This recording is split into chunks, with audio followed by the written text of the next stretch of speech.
Over the course of this debate, you may well hear many claims that have little regard to fact. So let me be clear. There are no unvetted mild migrants in this country.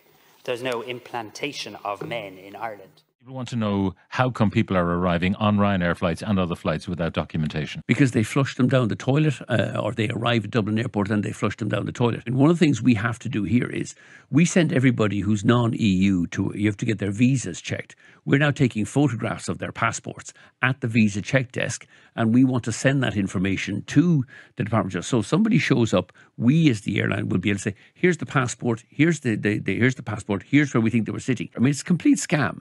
And these are not refugees. One of the things that drives me nuts in Ireland is we treat people as refugees who are coming from the UK or from France. Nobody got to Ireland from Afghanistan or from Kenya or from Nigeria or from Syria on a direct flight, because there aren't any. We should look after refugees. I have great sympathy for the Ukrainians. But people who are arriving in here from the UK, France or other EU countries, we should be turning them back, say here, back to the EU countries where you came from. But the challenge for border control is they arrive here, but they have no documentation, and it's very difficult to track what flight did they come on, what seat were they sitting in, because they tear up or flush their documentation down the toilets. And all of them have documentation when they board their Ryanair flight at the other side. And Ireland most certainly is not full. And Ireland most certainly is not full. And Ireland most certainly is not full. Crime does not increase in locations where asylum seekers are living. These are myths, but they're worse than that. They're more than myths. They're designed to sow division. They're designed to spread fear. And it's these narratives that can cause riots in our capital city like we saw just last year.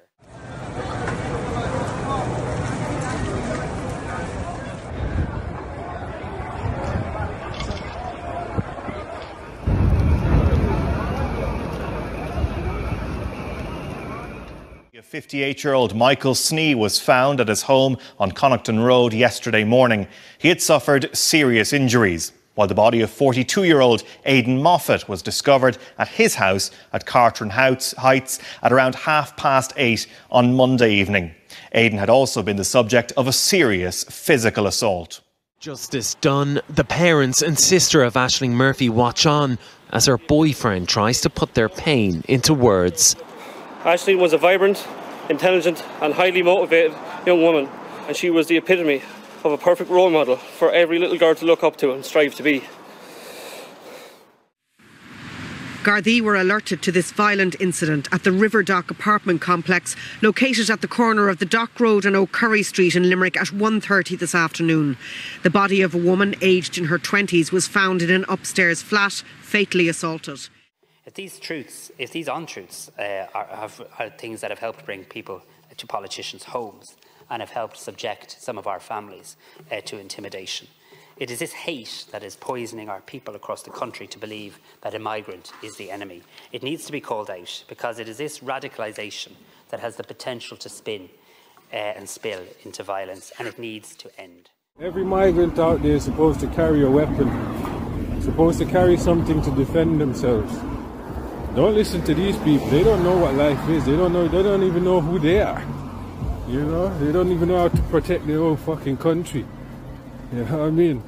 The cheek of these people. The cheek of the authorities in this country. The cheek of them. Don't make sure they don't take nothing from you. You know, if you're going out with your friend, make sure you strap up. Yeah, don't be afraid to strap up. As Taoiseach, it's my absolute priority and my duty to ensure that Ireland has a coherent and effective migration policy and a whole-of-government approach. It's also my duty and obligation to challenge the extremists that claim to speak for this country, generally with no mandate. Waving a tricolour does not make you a patriot. It does not give you the right to intimidate. It's all about the flag of this country! And it's only ever going to be about this flag! And if you don't like it, get on the bus, get on the plane, and get on the boat you got off! Equally, though, we must, in these debates, be willing to differentiate between the extremes, between the far rights, between the so-called patriots with their flag waving, and legitimate concerns and questions that people in communities across Ireland have and that deserve to be answered. it to him. I fucking don't need it. Yeah. And he kept giving it to me. Dirty bastards. And he moved them from over there when I was raring up on them. It's disgraceful. Disgraceful. Dad, you go on back over there. I don't want you getting involved in this. Go on. Whatever, I have to be here. I'm only thinking of my grandkids. I know what you're thinking of. I'm thinking of my grandchildren. My grandchildren. Shouldn't be fucking here, but why wouldn't I be here? Exactly. Fair play to you. More like you here. Like the talking it. 78 years of age, and that guard stuck it into my face and sprayed me all over. Standing here peacefully, I'm only thinking of my grandchildren. And I hope everybody else is thinking of their children. Because the country is being ruined. They can't close the doors now because there's no room to take anybody else in. And they say Ireland for the Irish. Oh, boy, Jesus. It's not Irish now. Here we go.